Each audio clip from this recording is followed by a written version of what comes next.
Hello students, welcome to Thanga Kanidam. இன்னைக்கு நாம 9th standard maths chapter 6ல example 6.4 தான் பார்க்க போறோம். Question என்ன கொடுத்திருக்காங்கன்னா if secant theta equal to 13 by 5. Okay, so இதான் வந்து given value. இதை நாம யூஸ் பண்ணிட்டு then show that அதாவது இதை நான் வந்து ப்ரூவ் பண்ண சொல்லி கேட்டிருக்காங்க. ஓகேவா? சரி, இதை வந்து ப்ரூவ் பண்ணணும் அப்படின்னா நமக்கு என்னெல்லாம் தேவைப்படும்னு பாருங்க. நமக்கு sin theta cos theta இந்த ரெண்டு வேல்யூவும் தேவைப்படும். ஏன்னா டினாமினேட்டர்ல sin theta cos theta தான் வந்திருக்கு. ஓகே, சரி, இந்த sin theta cos theta தெரிஞ்சாதான் அந்த வேல்யூஸ் இதில் அப்ளை பண்ணி கிடைக்கிற வேல்யூ 3 அப்படின்ட்டு நம்மளால ப்ரூவ் பண்ண முடியும். ஓகேவா? சரி, sin thetaனா என்ன? இது வந்து பார்த்தீங்கன்னா உங்களோட 9th ஸ்டாண்டர்ட் புக்கில் பேஜ் நம்பர் 225. ஓகேவா? அதாவது 225 அந்த பேஜில் இருக்கு பாருங்க. sin theta opposite side divided by hypotenuse, cos theta adjacent side divided by hypotenuse, tan theta opposite side divided by adjacent side. ஓகேவா? இந்த ஃபார்முலாலாம் வந்து நீங்கள் நல்லா படிச்சுக்கோங்க. இதுக்கப்புறம் பார்த்தீங்கன்னா cosecant theta, secant theta, cot theta இருக்கு. cosecant thetaங்கிறது sin thetaவோட ரெசிப்ரோக்கல், secant thetaங்கிறது cos thetaவோட ரெசிப்ரோக்கல், cot thetaங்கிறது tan thetaவோட ரெசிப்ரோக்கல் வேல்யூ. ஓகே, இந்த ஃபார்முலாலாம் ஃபர்ஸ்ட் நீங்கள் நல்லா தரோ பண்ணிக்கோங்க. ஏன்னா இது தெரிஞ்சாதான் உங்களால் இந்த சாப்டரில் வந்து ஸ்கோர் பண்ண முடியும். ஓகேவா? இந்த இயருக்கு மட்டும் இல்லை, நெக்ஸ்ட் இயர் உங்களுக்கு 10th ஸ்டாண்டர்டுக்கும் இந்த ஃபார்முலா வந்து தெரிஞ்சாதான் உங்களால் அந்த சாப்டரில் வந்து கொஸ்டின்ஸே வந்து நீங்கள் அட்டன் பண்ணுற மாதிரி இருக்கும். ஓகே, சரி, அதனால் ஃபார்முலா வந்து நல்லா படிச்சுக்கோங்க. சரி, இப்போ sin thetaனா என்ன? Opposite side divided by hypotenuse. இதை நான் ஷார்ட் ஃபார்மில் OPP dot S divide by HYன்னு எழுதியிருக்கேன்.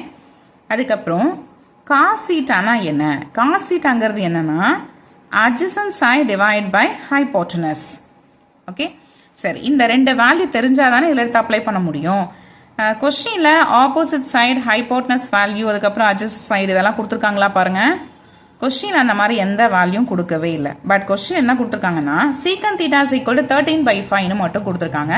சரி, அதை ஃபர்ஸ்ட் எடுத்து எழுதிக்கலாம். Given that secant theta is equal to 13 by 5. But secant theta அப்படின்னா என்னது? secant thetaங்கிறது நான் ஏற்கனவே சொல்லியிருக்கேன், cos thetaவோட reciprocal value. கரெக்டா? அதாவது cos theta வேல்யூ இருக்குல்ல, அதோட தலைகீழ் வேல்யூ தான் என்னன்னா secant theta. இப்போ cos theta என்ன இருக்குன்னா adjacent side divided by hypotenuse. அப்போ இதோட reciprocal போட்டிங்கன்னா என்ன கிடைக்கும்?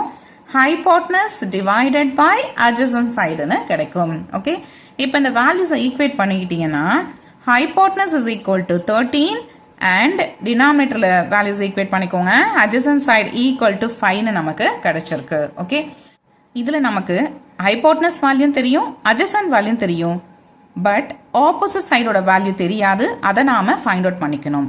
ஓகே, சரி, இதை எப்படி ஃபைண்ட் அவுட் பண்றது அப்படின்னா இந்த மாதிரி ஒரு ட்ரையாங்கிள் ஒன்று கன்சிடர் பண்ணிக்கோங்க. இதுல பாத்தீங்கன்னா இங்க இருக்குல்ல, இதை வந்து ஹைபோட்டனஸ், இது வந்து நம்மளோட ஆங்கிள் தீட்டா அப்படின்னு வச்சுக்கிட்டீங்கன்னா இதுக்கு நேரா இருக்கிறது தான் ஆப்போசிட் சைட், இது வந்து அட்ஜசன்ட் சைட். ஓகே, இது வந்து 90 டிகிரிக்கு ஆப்போசிட்டா இருக்கிறதா ஹைபோட்டனஸ். இது உங்களுக்கு ஆல்ரெடி தெரிஞ்சிருக்கும். சரி, இதை வந்து நம்ம என்ன பண்ணிக்கலாம்னா பித்தாகரஸ் தியரம் வந்து யூஸ் பண்ணிக்கலாம். அது யூஸ் பண்ணீங்கன்னா hypotenuse square is equal to opposite side square plus adjacent side square. Okay, சரி, இதுல ஹைபோட்டனஸ் என்னன்னா 13, 13 ஸ்கொயர் போட்டுக்கிறோம். ஆப்போசிட் சைடு தெரியாது, அதனால இது அப்படியே இருக்கட்டும். பிளஸ் அட்ஜசன்ட் சைடு என்ன கொடுத்துருக்காங்கன்னா 5 கொடுத்துருக்காங்க, அதை ஸ்கொயர் பண்ணி வச்சுக்கணும். ஓகே, 13 வந்து ஸ்கொயர் பண்ணீங்கன்னா 169 கிடைக்கும். Opposite side square plus 5 square பண்ணீங்கன்னா 25 கிடைக்கும். ஓகே, ஸோ நெக்ஸ்ட் ஸ்டெப்ல 169 இந்த 25 ஆப்போசிட் சைடு எடுத்துட்டு போனீங்கன்னா -25 வரும், equal to opposite side square. Okay, இப்போ இந்த 169லேருந்து 25 சப்ட்ராக்ட் பண்ணிக்கோங்க. என்ன கிடைக்கும்? 144 கிடைக்குமா? So 144 is equal to opposite side square. இதை நம்ம இந்த மாதிரி எடுத்துக்கலாம், அதாவது opposite side square equal to 144. But நமக்கு வெறும் ஆப்போசிட் சைடு தான் வேணும், அதனால் ரெண்டு சைடும் இதை நம்ம ஸ்கொயர் ரூட் எடுத்துக்கலாம். ஸ்கொயர் ரூட் எடுத்தீங்கன்னா opposite side equal to square root of 144னு வரும். ஓகே, இதுக்கப்புறம் என்ன பண்ணோம்னா இந்த 144-ஐ ஃபேக்டரைஸ் பண்ணிக்கோங்க. இந்த இடத்துல நான் போடுறேன் பாருங்க, 144-ஐ ஃபேக்டரைஸ் பண்ணிக்கோங்க. இது பார்த்தோன்னே சொல்லிடலாம் 144ஓட ஸ்கொயர் ரூட் வந்து 12 அப்படின்னு சொல்லிட்டு, பட் தெரியாதவங்களுக்காக இப்போ நான் உங்களுக்கு போடுறேன். ஓகேவா? இந்த சைடில் இந்த மாதிரி இதை வந்து ஃபுல்லாக வந்து ஃபேக்டரைஸ் பண்ணி வச்சுக்கோங்க.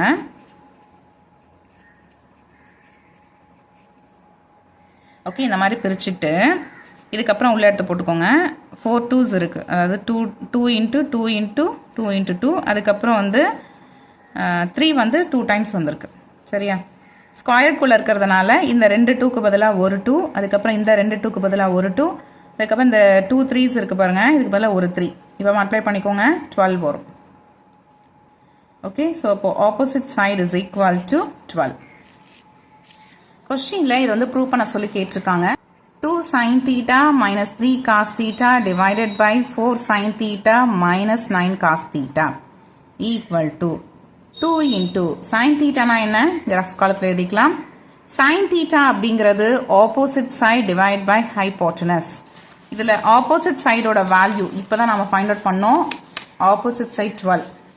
ஸோ 12 divided by hypotenuse, அது கொஸ்டின்லேயே கொடுத்துருந்தாங்க 13. ஓகே, இப்போ sin theta அப்படின்னா 12 by 13. அடுத்தது cos theta. cos thetaங்கிறது என்னன்னா adjacent side divided by hypotenuse. adjacent side என்ன இருக்கு பாருங்க, adjacent side 5 இருக்கு, divided by hypotenuse ஓட வேல்யூ 13. சரி, இப்போ வேல்யூ எடுத்து அப்ளை பண்ணிக்கலாம். 2 into sin theta. So 2 into sin theta ஓட value 12 by 13 minus 3 into cos theta. cos theta ஓட value 5 by 13 divided by 4 into sin theta. sin theta 12 by 13 minus 9 into cos theta. cos theta 5 by 13. Okay, இந்த values இருக்கு. So equal to, இப்போ இது உள்ள multiply பண்ணிக்கோங்க. 2 into 12 24 வரும், minus 3 5s are 15 வரும். ரெண்டுத்துக்குமே டினாமினேட்டர் 13 தான், அதனால் இது அப்படியே இருக்கட்டும். டிவைடட் பை, இங்கேயும் அதே மாதிரி தான், ரெண்டுத்துக்குமே வந்து டினாமினேட்டர் 13 தான் இருக்கு, இருக்கட்டும். 4 into 12, 12ல் 4 டைம்ஸ் போடுங்க, என்ன வரும்? 48 வருமா? ஸோ 48 மைனஸ், அப்புறம் 9 5s are 45 வரும். ஓகே, சரி, நெக்ஸ்ட் ஸ்டெப்பில் இப்போ நியூமரேட்டரில் பாருங்கள், 24 மைனஸ் 15 ரெண்டுத்தையும் சப்ராக்ட் பண்ணுங்க, 9 கிடைக்குமா? அப்போ 9 by 13 வரும், டிவைடட் பை, அதே மாதிரி இந்த இடத்துல சப்ராக்ட் பண்ணிங்கன்னா 3 by 13 வரும். ஓகே, நெக்ஸ்ட் ஸ்டெப்பில், இந்த ஸ்டெப் தான் ரொம்ப இம்பார்ட்டன்ட், கேர்ஃபுல்லாக நோட் பண்ணுங்கள். இப்போது இந்த 9 by 13 அப்படியே எடுத்து எழுதிக்கிறேன். ஓகேவா? இந்த டிவைட் இருக்கு பாருங்க, இதை நான் மல்டிப்ளையாக கன்வெர்ட் பண்ணுறேன். அப்போ என்ன ஆகும்னா, இதுக்கு கீழே இருக்க நம்பர் அப்படியே தலைகீழாக இந்த இடத்துல வரும், அதாவது அதோட ரெசிப்ரோக்கல் வேல்யூ வரும். இப்போ இதுக்கு கீழே என்ன இருக்குன்னா 3 by 13 இருக்குல்ல, இது அப்படியே இங்கே மல்டிப்ளை வரும்போது என்ன வரும்னா அப்படியே தலைகீழாக, அதாவது 13 by 3ன்னு வரும். ஓகே, இப்போ பார்த்தீங்கன்னா இந்த 13 13 கேன்சல் ஆயிடுச்சு. அப்போ 9 by 3ன்னு வரும். இந்த 3 9 கேன்சல் பண்ணலாம்ல, 3 டேபிளில் 3 1s are 3, 3 3s are 9. So equal to 3ன்னு நமக்கு கிடச்சிருக்கு. ஆக்சுவலாக நம்ம எங்கே ஸ்டார்ட் பண்ணோம்?